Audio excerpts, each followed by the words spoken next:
Une souris à Paris. Mes chers amis, je vous écris aujourd'hui pour vous annoncer une grande nouvelle.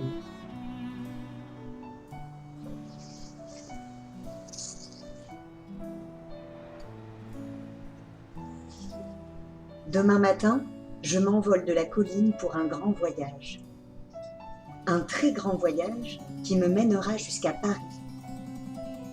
Venez nombreux pour mon départ.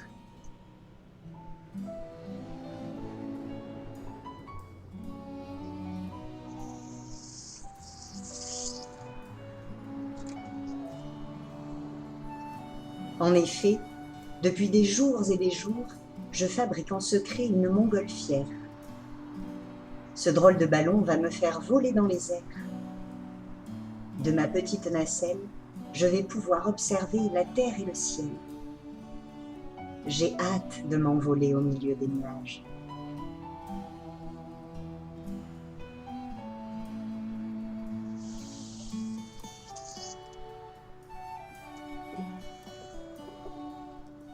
Je suis très émue de vous voir tous réunis pour assister à mon départ. Monsieur Lapin, Monsieur Chat, Monsieur Hérisson et Madame Tortue, vous m'avez salué avec joie. Peut-être vais-je vivre quelques mauvaises aventures, mais qu'importe. Ma curiosité est trop grande. De nouveaux horizons m'appellent. Merci à vous, mes amis.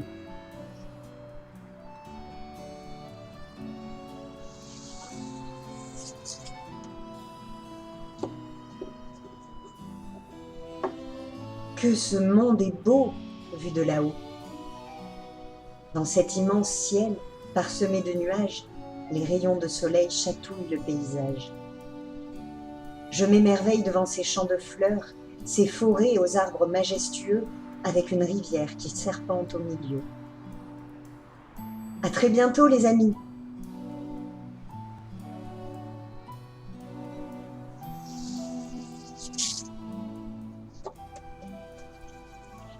Enfin, Paris.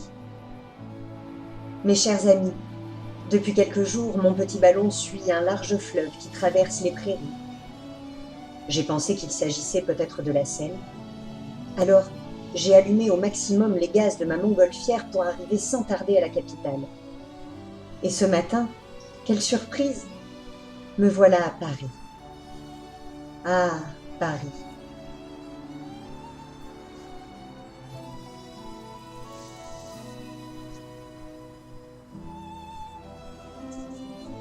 Que de choses à découvrir, que de gens à rencontrer.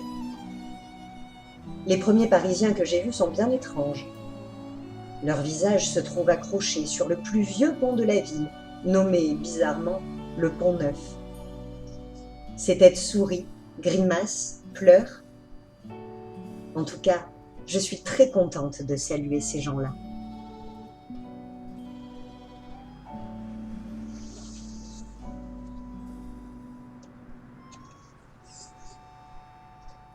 Figurez-vous que sur la Seine se trouvent deux îles, l'île Saint-Louis et l'île de la Cité. Cette dernière possède une très grande cathédrale, un peu endommagée, Notre-Dame de Paris. Dans ses hauteurs vivent des personnages effrayants. L'un d'eux, un peu répugnant lui aussi, m'a expliqué que ces créatures de pierre sont des gargouilles, inoffensives maintenant. Je n'étais pas très rassurée, malgré ces explications, et j'ai vite déguerpi.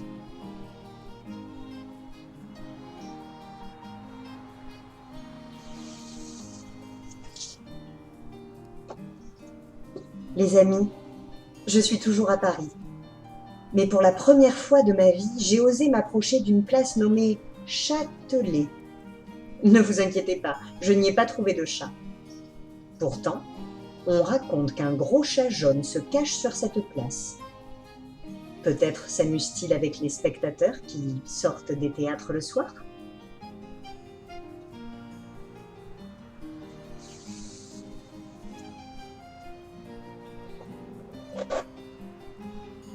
Notre belle campagne me manque par moments.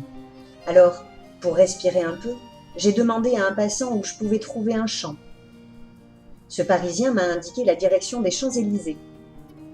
Quelle surprise! Je n'ai pas trouvé d'épis de blé ni de fleurs de tournesol, mais une grande avenue avec des boutiques luxueuses. J'ai posé ma montgolfière sur l'Arc de Triomphe. Et je dois dire que, de cet endroit, Paris est magnifique.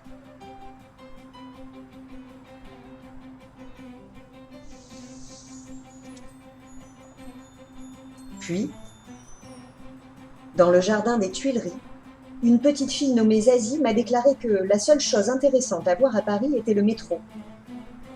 Moi, avec ma montgolfière, je ne peux pas aller sous terre.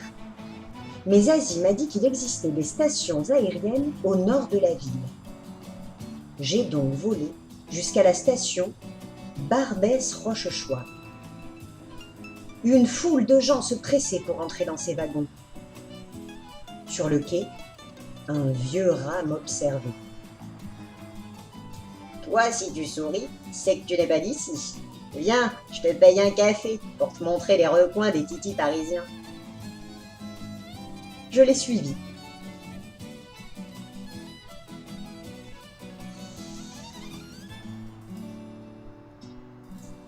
Non loin de là, nous nous sommes installés à la terrasse d'un bistrot. Les cafés sont les lieux parfaits pour regarder passer les gens pressés. En buvant tranquillement une noisette, ce rat des villes m'a décrit la plus belle colline de la ville, la butte Montmartre. Elle possède une vue incroyable sur les toits de la capitale. Des peintres y dessinent, des touristes s'y promènent. Demain, j'irai moi aussi m'y balader.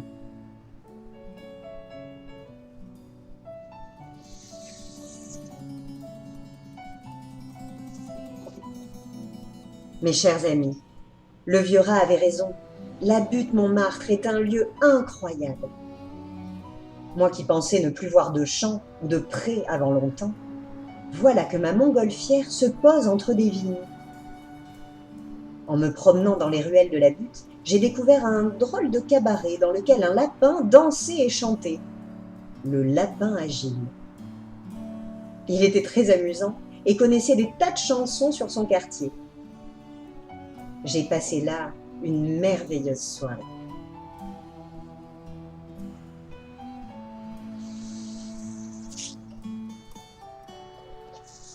Aujourd'hui, mon petit ballon s'est posé sur une drôle de construction. Ce bâtiment ressemble à une usine. Une usine de toutes les couleurs. Une usine remplie d'œuvres d'art.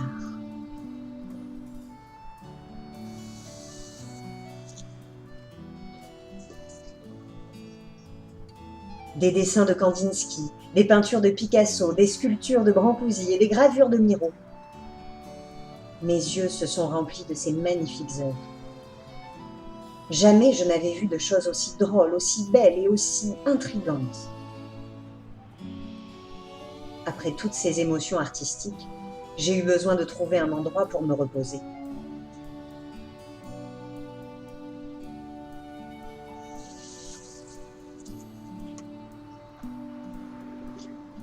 Ah, comme je me sens bien au parc Montsouris. C'est là, à l'ombre d'un chêne et après une petite sieste, que je vous écris ma dernière lettre. En effet, je rentre bientôt parmi vous. J'ai 1000 choses à vous raconter encore.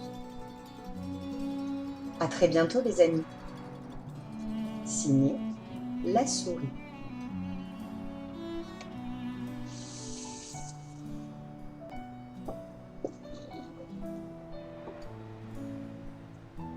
Très chère souris, tes lettres et tes récits de voyage nous ont donné l'envie et le courage de te rejoindre. Durant ces derniers jours, nous avons fabriqué nos propres montgolfières pour venir aussi à Paris.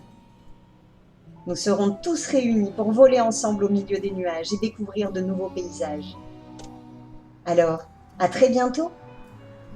Signé le hérisson, le chat, le lapin et la tortue.